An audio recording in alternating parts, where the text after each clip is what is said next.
Kelly Whitehill, a gynecologist here locally in Victoria. And this past February, I was able to go on one of the surgical triage trips that helps triage the patients that our care team then operates on, or is one of the surgical groups that helps operate on them. So in February, I was in Guatemala. We were in western Guatemala, closer to the Mexican border.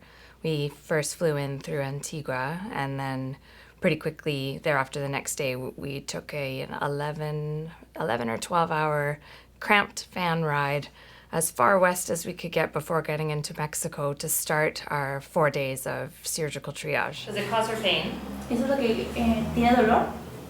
No, pero vuelve otra vez a salir y así. So many of the people coming through actually aren't right off the bat somebody that needs surgery to begin with. And they may not actually even have an actual medical problem. They might just need a little bit of reassurance about something that's been going on that they've never had the ability to discuss with anyone before. And they're all really grateful even just for the opportunity. We arrived on the Friday night, so it gave us the Saturday to explore Antigua, which was great because the town itself is so culturally impressive, and the scenery as well is spectacular, so that was lots of fun. The actual work began on the Sunday, as it always does, and that's what we call our triage day. So a team has gone ahead of us, many months ahead of us, to go into the villages, into the mountains, to recruit patients and find appropriate patients. And so then they come on the Sunday and we triage them to make sure that they're appropriate candidates for surgery. It was certainly more intense than I had anticipated.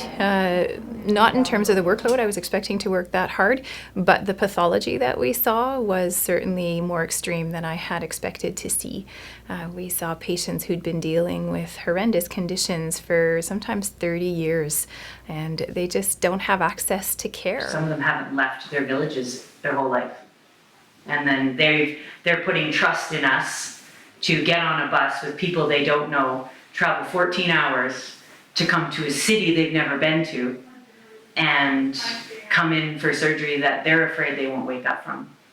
So it's pretty amazing that they are trusting us to do that. So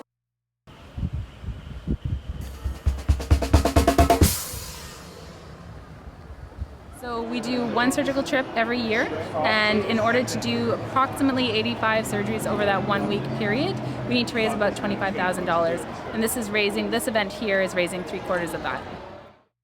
I want to congratulate all of you for being here to support it, and the doctors that are going to that country to make a difference. That's a choice. Thank you.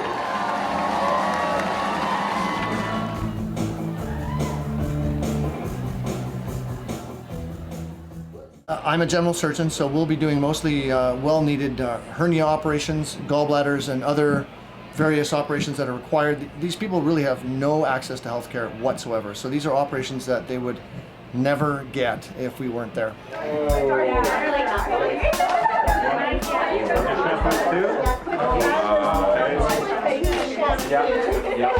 gonna get those.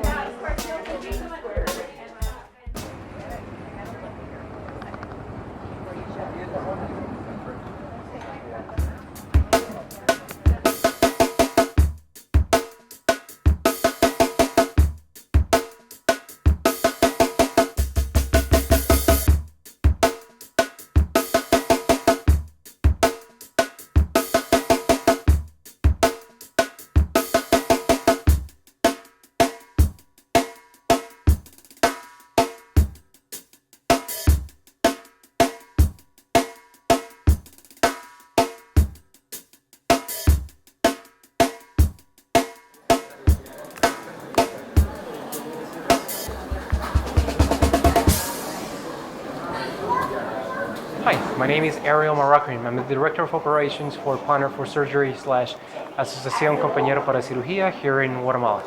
Today we are located in the Obras Sociales del Hermano Pedro Hospital here in Antigua, Guatemala, and we have a surgical mission, and we are triaging about 80 to 90 patients, and hopefully do surgery on 70 to 80 patients this week. We are doing general surgery, gynae surgery, and ENT, and we will be helping many of the most impoverished people in rural Guatemala. We have been working for the last 4 years with the C.A.R.E surgical team based in Victoria, Canada, and we are honored to work with them. It has been amazing work, and we thank you guys for the amazing work, and we also work with other teams from Canada and the United States, and we encourage and we look for more volunteers. The work that we do is unique. We have people come in from the very remote rural areas who won't speak a word of Spanish. So we have Mayan translators that will translate to Spanish, and then we have English translators. So it's a chain of communication, but we make it work. So these are patients who have been struggling with hernias for the last 20 years, women with uterine prolapses for 10, 15 years. So these are very, very hard conditions. So many of these patients have lost hope, and we are providing that hope for them. So, and we couldn't do this on our own. So we're very thankful for the surgical teams that we have. They're amazing volunteers, and so we're hoping to have a great day. So if it wasn't for teams like C.A.R.E and organizations like ACPC, as we call ourselves in Guatemala, they will have no opportunity for surgical care as they are today. So thank you for all the volunteers, for the surgical team for coming, and we hope that a lot of people from Canada or anywhere else can join us in our mission. Early start this morning. Already got 2 under our belt. It's going well. Going to do our first laparoscopic cholecystectomy case, which we're a little bit apprehensive about because of equipment, but I think it's going to work. Yeah, we've got a lot booked. I've got 2 weeks of work booked in 1 week, so it's going to be interesting. We're on track for about 75 to 80 operations this week. He photobombed you totally. Yeah. We've done very safe, successful surgery, and the patients have been happy. Some of the members of the team are going to go see the patients this afternoon in the Casa de Fe where they're recuperating. And we've had a fantastic team this year. Really, really good team of people. And we've worked well with the Guatemalan nurses and staff. And we're so appreciative of all the support we've had from everybody to get this, get us down here and make this possible. Yeah, I don't know what to add there. I feel like that covered it, but so it's been a long year of preparing for this mission. There's a lot of work behind the scenes that went into preparing for this week of surgery down here in Antigua, and we're so grateful for the support of everybody back home that has made this work possible. And this is our 4th mission now, and it's been a great success, and we're just growing. Our team is getting bigger every year, and we're able to do more and more good surgery down here every year. We couldn't do this without our amazing translators and interpreters, particularly on triage day, where we're trying to see upwards of 100 people, and often we need translators between Spanish, Mayan, and English, and we couldn't do it any other way without these amazing translators. So thank you. Hasta ahora, ¿cómo siente sobre la ayuda que toda la gente que está aquí? ¿Cómo siente sobre la ayuda? Bastante bien.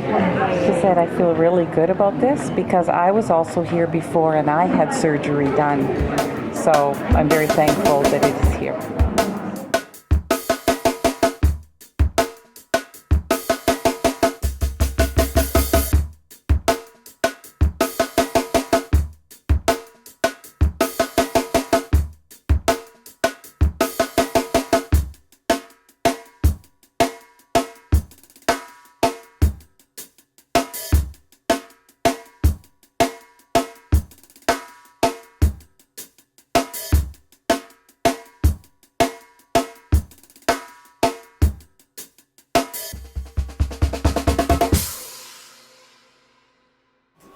The people that I work with are just amazing, and I highly suggest if it's the right time in your life to be able to give and come and put your skill set to use, that it's a great place to come. I think it really shows the team spirit when I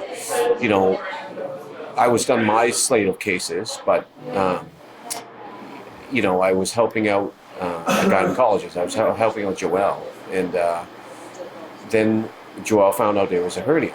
So Joelle called in Darren to help out the case. So they were, at one moment, they were gynecology, general surgery, ENT on the same room.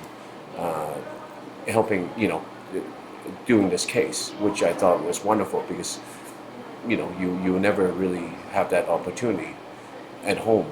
And, be it you're the primary surgeon, you're the secondary surgeon, you're an assist, or everybody's just helping each other out, which is a great thing to see. The trip to Guatemala was the most amazing thing I've ever done in my medical career. I've always thought that I wanted to do something like this, and I haven't had the opportunity to do it until now. And I don't regret it in the least, and I can't wait to go again.